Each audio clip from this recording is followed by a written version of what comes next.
like the terms of. And he may have to follow the Wilpons' lead and sell off part of this club just to make payroll. Or maybe if he can find a minority owner, have somebody come in and say, hey, I can bail things out. Now, of course, then you balance. Does somebody want to be partners with Frank, especially minority interest?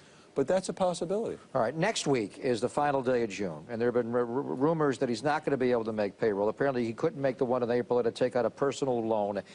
Steve, if he cannot make the payroll, and it's going to be close to $30 million, and I think 8.33 of it's going to go to Manny Ramirez and past payments, deferred compensation, will baseball be able to take the whole team now from Frank McCourt if he cannot make his payroll at the end of the month? Bud's going to go ahead and try to do it. Frank, I'm sure, is going to go ahead and sue him. And part of that's very interesting, the asset protection, because we do that in the office, where Frank says, wait a minute, I'm splitting things up, separate LLC for the parking lot, and I'm the landlord, and I'm this, and I'm that. Commissioner says, oh, no, I get to take everything. And Frank says, even if you do, I'm still going to be the landlord, I'm still going to be the parking attendant, I'm still going to be the ticket taker.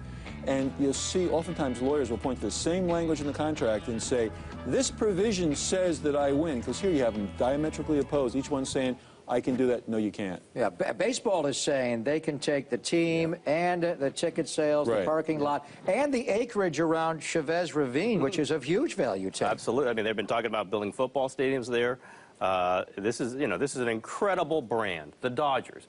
Frank McCourt and Jay McCourt have done their best to throw as much dirt as possible.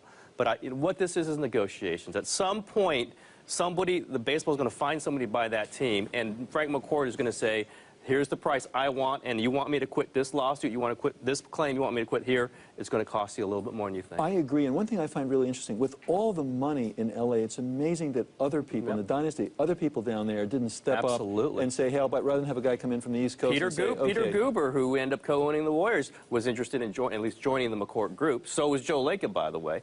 It is amazing that you could get those guys to buy the Warriors, but they were not involved or couldn't complete the deal, or someone like them with all that money there to buy the Los Angeles Dodgers, the team that was there in '58, the whole iconic stature of that team, and they're dying for people to buy them. That's right. It's amazing, especially in the LA area. Maybe Fox will rebuy them. Remember how badly they wanted to get rid of them? No. Yeah, they certainly seem to have some money. If baseball does take it over, if he cannot make payroll on June the 30th, and he does take it over, he will sue the LA Dodgers on what ground? If I were a lot of grounds. If I were a betting man, I would say he's going to do that. And basically, Frank says, hey, I'm a private businessman. You can't do this. The commissioner says, well, wait a minute. This is kind of like a condo association, and they're going to fight over it. But again, the minute you have the lawsuit, if this is tied up for years, what happens to the Dodgers? And that really pushes people to settle.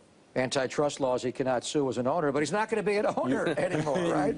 So technically, he'll be out of that club. He's had property taken from him. We shall see this saga unfold sometime next week. Thanks for your time, Steve. We'll see you Friday on Chronicle Live. We're going to be at the Warriors downtown facility. I'll be there too, but draft. Are you going to be there? I'll be there. I'll sneaking around the back. I'll be in the back. Twice in a row on No, Chronicle not. Live? I'll be Can't sneaking have that. We'll see you tomorrow for the draft, 5 o'clock on Chronicle Live.